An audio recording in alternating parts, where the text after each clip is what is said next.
2시간 전에 마감한 트레이더가 생생하게 전하는 글로벌 마켓 리뷰 델타원입니다. 우리 시장은 하루 종일 의미 없는 방향성을 보였고 변동성은 사흘 연속 하락을 지속하고 있습니다. 해외 시장 또한 나스닥이 개장 전 1% 가까이 상승한 것을 모두 반납하는 음봉이 나왔음에도 불구하고 변동성은 계속 하락하였는데요. 매매하신 분들 참 짜증났겠죠. 근데 이렇게 변동성이 하락한 장에서는 원래 매매를 하기가 어려운 거예요. 그래서 지난 영상의 제목을 천하제일 역추세 대회 개장 이렇게 얘기했을 때 조금 좀 쌈마이 같은 제목이라 할지라도 그대로 사용한 것은 그만큼 추세 주종으로 먹기가 힘든 그런 장이라고 봤기 때문인데요. 늘 과하면 체하기 마련이죠. 이런 지긋지긋한 흐름도 조만간 끝이 날 것으로 봅니다. 그러기 전에 어떻게 대응해야 될지 꼼꼼히 살펴보겠습니다. 먼저 아시아 세션 갑니다. 우리 증시는 개장 초 외국인들이 또 선물 매도를 대량으로 까기 시작하면서 이거 또 하락인가? 이렇게 고민을 한 투자자들이 많았을 것 같은데요. 특히 9시 20분 이후에는 선물 미결마저 빠르게 증가하면서 진짜 하락인가? 이런 오해를 할 법도 있었습니다. 오전 10시 10분까지 하락 각도는 나름 가파른 눌림인지라 좀 고민이 많았을 거예요. 근데 이때 선물 베이시스도 1포인트 초반까지 눌리는 등 분위기가 좋지 않았습니다. 그러나 저점을 찍자마자 바로 지수가 334.5포인트까지 급반등을 했는데요. 또 급반등 후 횡보기를 거치면서 외국인들은 선물 매도를 조금씩 줄여나가기 시작했고 종가상으로는 3천억 넘는 선물 매도를 남기긴 했지만 그래도 장중 미결 증가량은 제법 줄어서 마감했어요. 그리고 현물은 오전 10시 30분 이후로 순매수로 돌렸죠. 오후 2시부터는 현물 매수 강도를 높여서 무려 3천억이 넘는 현물 순매수로 마감을 하게 되었습니다. 외국인들은 삼성전자를 오늘도 2,450억이나 매수했는데 반도체에 대한 롱 관점을 지속하는 것인지 아니면 인덱스 상승을 선도하기 위해서 매수한 것인지는 확인할 수 없어요. 그런데 전체 시장에 대한 고른 매수세가 들어온 것은 아직 아니라고 보고 있어요. 그럼 뭐냐? 개별 종목들이 수익률 게임이 이어지고 있는데 이런 수급 구도가 깨지게 되면 시장은 그냥 한 방에 게임이 끝나버릴 수 있어요. 이거 어떤 의미인가 보면 외국인들이 우리 시장에 대해서 파생 상품으로 인덱스 매수를 하면서 개별 종목들 고르게 당기는 것 이러면 굉장히 긍정적으로 볼 수 있어요. 그런데 냉정하게 보면 삼성전자 딱 한 종목 집어서 계속 매수하고 있고 나머지는 안 사고 있어요. 손도 안 대고 있죠. 한편 개인들은 여전히 2차전지에 몰빵하고 있는데 만약 지수가 하락으로 전환한 경우 삼성전자를 외국인 매도한다. 그러면 개인이 2차전지를 팔고 떨어지는 삼성전자를 매수해서 삼성전자의 하락을 막아설까? 저는 그럴 가능성 좀 낮다고 보고 있어요. 그러니까 외국인이 삼성전자의 매도에 나서게 된다. 그러면 그냥 지수는 거친 각도로 하락을 할 것으로 보는데요. 한편 개인이 2차전지를 대량으로 지금 매수한 상황이죠. 근데 외국인들은 2차전지 주식에 계속 공매도를 쌓아가고 있어요. 자, 그러면 지수가 하락하게 돼서 2차전지가 밀린다? 그러면 개인이 2차전지 손절매하기 전에는 외국인은 숏포지션 커버 안 할 겁니다. 근데 그렇게 되면 그냥 지수가 강하게 부러질 수밖에 없다는 것이죠.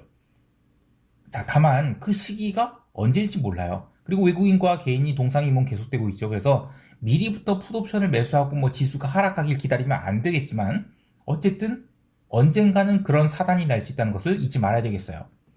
자, 옵션 시장에서는 콜 클래스의 미결보다 풋 클래스의 미결 제약정이 크게 증가한 등 전체 시장은 장중 지수가 아무리 눌리고 해도 리스크 온이 흐름이 더 강했다라고 보는데요. 특이한 점은 외국인이 계속해서 풋옵션 행사가 272, 그러니까 종합주가지수 2100포인트에 해당하는 옵션을 오늘은 3만 개 넘게 매수했죠. 며칠 전 시황에서도 다루었듯이 외국인이 해당 풋옵션을 대량으로 매수했다고 해서 종합주가지수가 2100포인트까지 하락한다? 이렇게 보는 건 굉장히 어리석어요. 하지만 상당히 신경 쓰이는 것은 사실입니다. 마지막으로 옵션 변동성이 4월 연속 하락하고 있는 가운데 지수는 계속 335선을 중심으로 오르내리고 있죠. 혹시라도 시장이 레벨업 시도를 하게 된다. 그러면 손절할 기회를 주지 않고 레벨업을 할 수 있다고 보는데요. 잔존기간을 감안한다면 이때 시장이 레벨업을 한다면 콜옵션이 일시적으로 튈 수도 있겠습니다. 물론 전체 시황을 본다면 시장은 하락으로 전환되지 않았다는 것이지 폭등장 이렇게 보진 않고 있어요.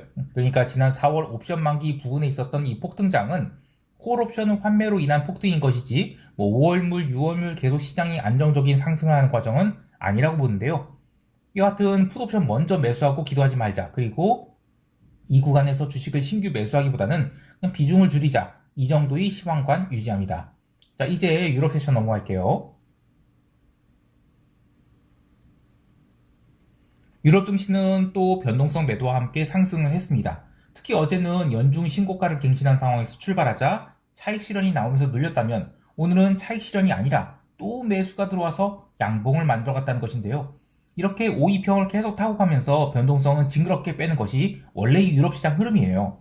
지난 영상에서도 언급했듯이 코로나 발발 후 변동성이 1차로 가장 강한 폭발을 했다면 작년에는 우크라이나 전쟁으로 변동성이 2차 폭발했죠. 그리고 올해는 크레딧 스위스 이슈로 살짝 폭발했는데 이제는 더 이상 폭발할 재유가 없는 거예요. 그래서 올해는 저가 갱신하고 있는데, 자, 그렇다면 2019년 이전의 구간, 그러니까 유럽 변동성 지수 기준으로 그 V2X 인덱스 기준으로는 11포인트에서 20포인트 구간, 요 구간으로 내려가는 게 아닌가 생각해요.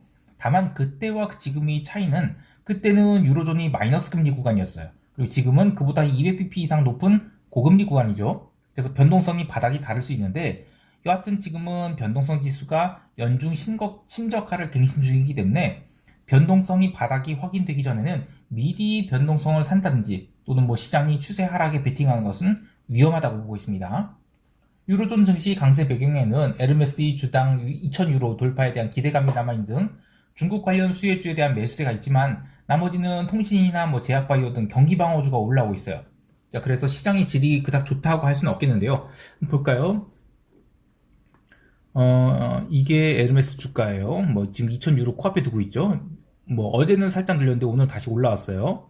그리고 이건 에르메스 하얀색이 에르메스고 여기 이제 통신 커뮤니케이션 섹터네요. 주황색이 이것도 지금 3월 중순 이후로 계속 올라오고 있고 바이오테크도 살살 올라오고 있어요. 그럼 반면에 뱅크는 그냥 연초에 오버액션 했던 것을 눌린 다음에 뭐 천천히 이거는 그냥 마켓 퍼포먼스 수준이고요. 자, 그래서 지금 시장이 어떤 뭐 질이 좋다라고 할 수는 없을 것 같아요. 자신 있는 뭐 주도 업종이 있는 게 아니라 못난이 게임. 그러니까 유로존 주식이 못났냐, 아니면 이머징이 못났냐, 미국이 못났냐 이런 걸 놓고 상대적으로 덜 빠질 곳을 찾아서 투자하고 있는 상황이라고 보거든요. 그래서 애꿎은 변동성만 빠지고 있다 이렇게 보고 있습니다. 자, 그런데 이는 비단 주식시장뿐만 아니라 상품시장이나 통화시장도 마찬가지인데요. 오늘 미국이나 유로존이나 채권시장은 저는 문 닫은 줄 알았어요. 너무 거래가 없는 거예요. 그나마 수요일은 유로존 물가지수가 발표되니까 채권시장이 언더슈팅을 하든 뭐 급반전이 나오든 뭐 그럴 것 같긴 한데, 시장이 변동성이 죽고 있는 이유는 멤버십 게시판에서 이야기했듯이 지금 시장 참여자들이 방향성에 대해 자신이 없는 것도 있지만 익스포저가 낮은 것도 있어요. 그러니까 자신이 없으니까 방향성을 적게 질러놨고 뭐 그러다 보니까 손절을 할 이유도 없죠. 누가 선도에서 방향성을 잡는 이른바 선빵을 날리게 되면 맨 역추세 포지션 들어와요. 그래서 제자리를 갖다 놓으니까 계속해서 변동성 하락이 악순환이 이어지고 있습니다. 물론 이렇게 변동성이 땅을 기다 보면 언젠가는 급반전이 나올 수 있는데, 여하튼 기름시장도 지금 옵션 만기 지났죠. 그런데 통화시장이나 주식시장이 먼슬리 옵션은 이번 주가 만기예요. 그래서 어떻게든 이번 주만 조용히 넘어간다 그러면 다음 주부터는 그래도 뭔가 방향성이 나오지 않을까 합니다. 통화시장은 비달러가 조금 반등했는데 아시아 세션에서는 오지달러가, 그리고 유럽 세션 들어서는 유로화가 조금 올랐을 뿐 미국 세션 들어서는 개별 통화는 별다른 움직임 보이지 않고 그냥 하루 종일 조용했습니다. 채권시장은 뭐 아까 얘기했듯이 뭐 더욱더 조용했고 그냥 아무 일도 없다시피 했어요. 상품시장에서는 기름이 유럽 세션에서 눌리기 시작해서 미국 세션 개장 후 30분 만에 일시적으로 80달러를 깨기도 했는데, 근데 80달러를 깨는 과정이 인위적인 손절매 유도인 것이었지 뭐 추세적으로 기름 매도가 나오는 것은 아니었어요. 그래서 바닥 확인 후 바로 급반등이 나와서 종가상으로는 80달러 후반대에서 마감을 했고, 구리도 장중 등락은 있었지만 어쨌든 톤당 9,000달러 이상에서 마감하면서 변동성을 계속 축소시켜 갔습니다. 이제 미국 세션 넘어갈게요.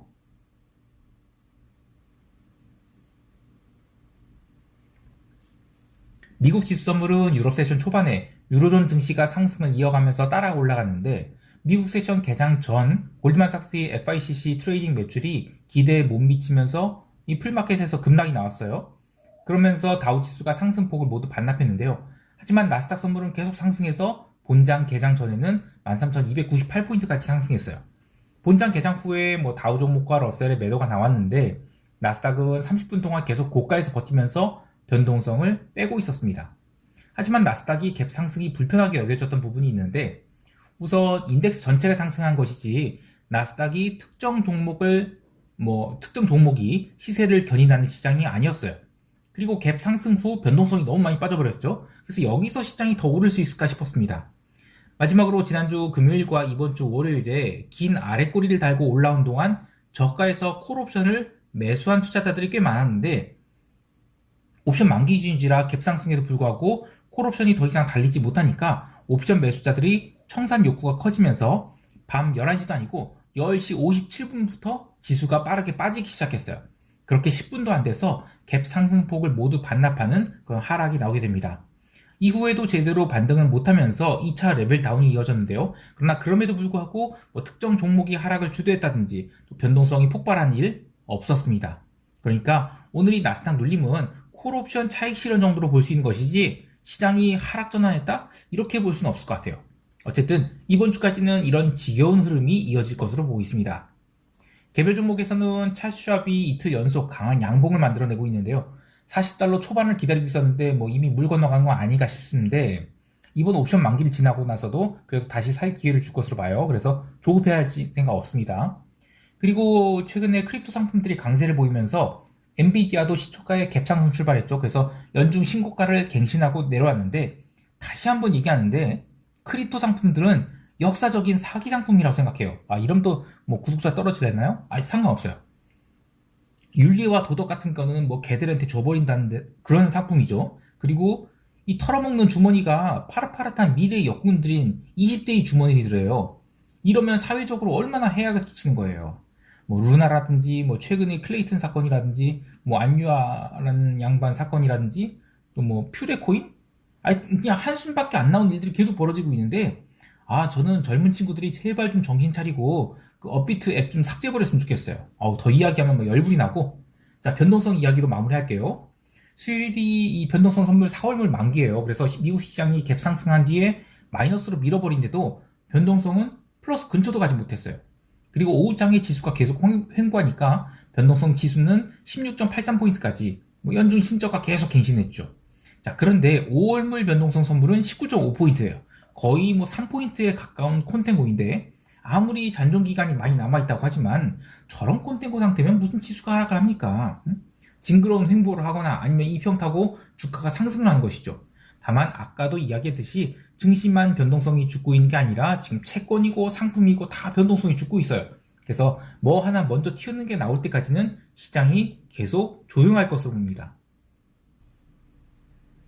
마지막으로 지난주 금요일과 월요일에는 이 오전장 하락 그리고 오후장 하락 상승이라는 장중에 그래도 미국 증시가 한 2번 정도는 시세를 포착할 기회를 줬어요. 근데 오늘은 갭 상승 후 30분 동안 딱 기다렸다가 하락 한 번의 기회를 딱 주고 나서는 하루 종일 그냥 따주기장, 껌딱지장 이렇게 붙여버렸어요. 이렇게 장중 매매의 기회가 줄어들고 있어서 시장 참여자들이 많이 지치고 있는데, 어쨌든 이번 주까지는 시장이 오르던 말던 니가 가라, 니나 가라 하와이 이런 걸 외치면서 매매를 참고 이번 옵션 만기 이후의 시세 포착에 힘을 쓸 수 있게 마인 파워를 좀 아껴뒀으면 좋겠어요. 자, 이제 시장 총평하면서 대응 전략 이야기할게요.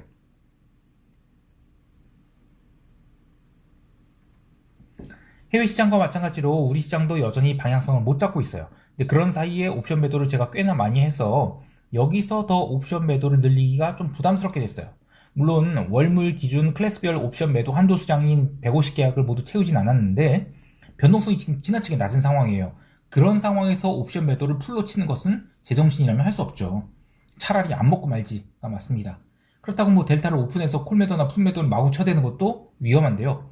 어제 같은 경우에는 야간 옵션 시장이 보합으로 마감했죠. 이렇게 해외 시장이 갭 리스크가 사라진 상황에서 우리 시장은 의외의 방향성이 나올 수 있겠다라고 보는데요. 그래서 보합 출발하는 경우에는 옵션 매도를 하기보다는 차라리 그동안에 옵션 매도를 한 수익을 기반으로 방향성으로 옵션 매수를 지는 게 더 나아요. 자, 그럼 그 방향성은 어딨냐? 아직까지는 그래도 위쪽이라고 봐요. 그래서 방향성을 질렀다고 해서 종가까지 쭉 가져가기보다는 그래도 질렀는데 어느 정도 이익이 났다. 그럼 바로 콜매도를 비슷한 수량으로 쌓아서 이익을 차곡차곡 고정해 가도록 하겠습니다. 해외 시장에 대해서도 하방은 아직 없다. 그러니까 하방은 이 폭락 얘기하는 거예요. 뭐 점진적인 그런 조정 말고 폭락 이런 거 없다. 이런 마인드를 유지하고 있습니다. 다만 유럽 증시는 임계점에 온 것 같아요. 근데 이게 하락으로 임계점이 왔다는 것이 아니라 유로존은 신고가 갱신이 레벨업을 좀 앞두고 있다고 봐요. 저는 이게 미국도 동일하게 나타나게 될지 아니면 유럽만 그렇게 강할지 모르겠는데 유로존이 지금 수요일에 물가 지표 발표되거든요. 근데 이때 시장이 안도랠리 보인다. 저는 그러면 유로존은 안도랠리 레벨업이 나올 수 있다고 보고 있어요. 여하튼 무거운 방향성은 어쨌든 이번 주가 지난 뒤에 잡도록 할 것이고요. 기름이 80달러 선에서 지금 하방력지 보이고 있거든요. 그래서 수요일이 원유 재고 확인 후 방향성을 살짝 위쪽으로 잡는 기름 양매도 전략을 잡을 계획이에요. 시장이 지루한 움직임을 보이고 있지만 저는 마냥 이런 상황이 지속되지는 않을 거라고 봅니다. 그 전까지는 최대한 에너지를 아낄 수 있어야겠죠. 자, 오늘도 성공 투자하시길 바라고요. 이상 델타원이었습니다. 감사합니다. 이거는 하이힐드 채권인데 변화 없어요. 네.